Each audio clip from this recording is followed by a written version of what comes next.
Let's see if we can get a little more. Are you with the alt-right? If you're with the alt-right, get from me before you go. Get away from here. Get away from here. Get away from here. They're very inclusive.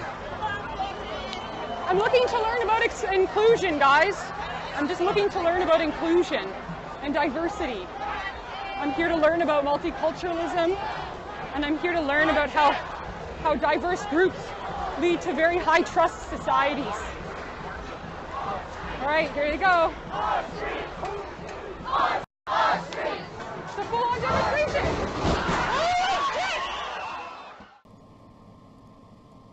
I would be remiss to think that many people think of me as one who would cry a lot.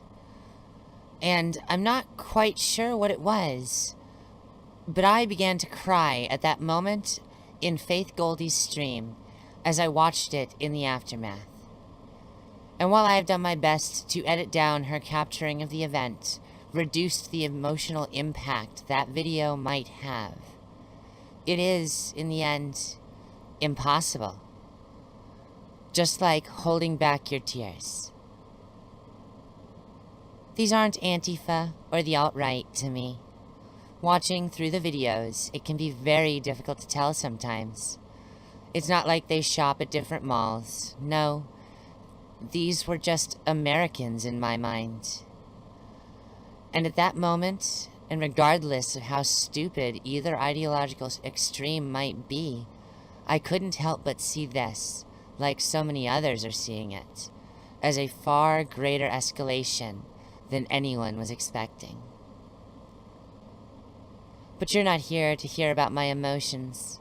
You're here for the facts. You're here for that digestive links. Bonheur la calme, mon chéris. And I do hope you are safe and well. Let's just dive on in, shall we?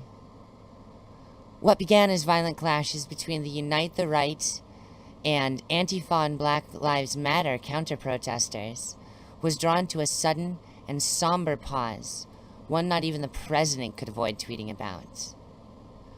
When a gray Dodge Charger accelerated in the middle of the protests and chaos, crashing into the vehicles in front of it. One person was killed and 10 were injured by the vehicle, while another 15 were injured during the violent clashes prior. At this point, eyewitness accounts as to the description of the driver vary by ideological camp, meaning we really will know very little about the perpetrator, his motivations, and his politics until much later. Governor Terry McAuliffe declared a state of emergency in Virginia in response to this event, with the police and Virginia National Guard declaring unlawful assembly on both groups of protesters, and stating they will be closely monitoring the situation and will be able to rapidly respond and provide additional assistance if needed. Protesters on both sides quickly gathered to build a human chain around the injured and provide basic triage until emergency services could arrive, and additional officers were on site within 2 minutes. Police have located the vehicle, though no information about the driver at the time of writing this has been released. The reason I keep bringing up the driver specifically is because I actually have an opinion I don't think people are going to like very much, but I think needs to be said. I honestly don't suspect this man's politics are going to be that extreme in any direction. I think he might actually be very, very easily defined as a centrist, we'll find. If not a centrist, a very relaxed, non-political, non-activist leftist by, global standards. But unfortunately, right now, everyone wants to talk about how this is terrorism done by the alt-right, which is absolutely disgusting. It would be equally disgusting as calling them terrorists if it was done by Black Lives Matter. At this point, what we're looking at is the madness boiling over. People aren't able to keep in the chaos anymore. It's boiling over, and event after event, I've been saying this on stream after stream too. we're going to be having more and more things like this happening. But not even I could have predicted it would escalate so quickly with, of all things, a car event. A manslaughter event. I mean, this is just nightmarish to consider. Nightmarish to think about. I don't care who did it. And neither should you. Because as emotionally destructive as this might seem, the most important thing we can do right now is keep our heads high and remember that even if we make off-color jokes, we're not actually Nazis and racists. Even though we're willing to speak about science instead of feelings, we're not misogynists and looking to create a genocide. Whereas others have come right out and said that. I'm not gonna say which side, because it doesn't fucking matter at this point.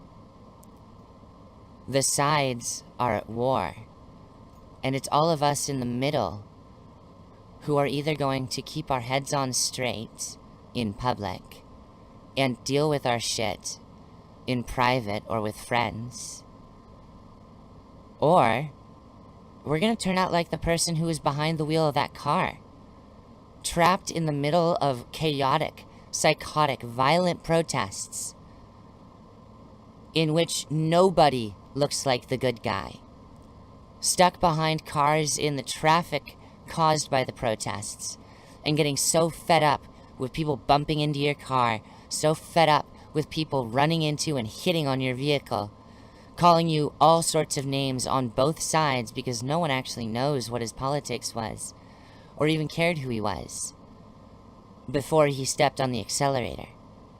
No, they only care now. Well, I don't. I care about those injured in Charlottesville, but more so I care about the American people as a whole right now. Why? Because this is just the most extreme example of the tax this is having on all of our mental health. Everyone is starting to get worn the fuck down by it. You want to know how you end up in a real civil war? You give in to those lesser demons.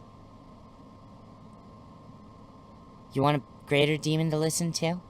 Listen to Wizard of Cause. He makes far better videos on subjects like this than I do. Go listen to Sargon, because Lord knows he's producing some really fucking awesome videos. Go listen to Marty and the Cunt Stream, Schmeckel, and Wrath of Controversy. Go listen to Based Mama. Go listen to, God, there's just so fucking many people I want to list right now. I just can't even... So bad at names. I'm sorry, guys. Go support these creators wherever you can. Boost their morale. Let them know how much you love them. It's what I'm trying to do every day. Because it's them that light the fire under my ass to do videos just like this. And to take the time to remember that I can either create my own misery, or I can create my own happiness by focusing on something that isn't happiness. Good night and good luck, my loves.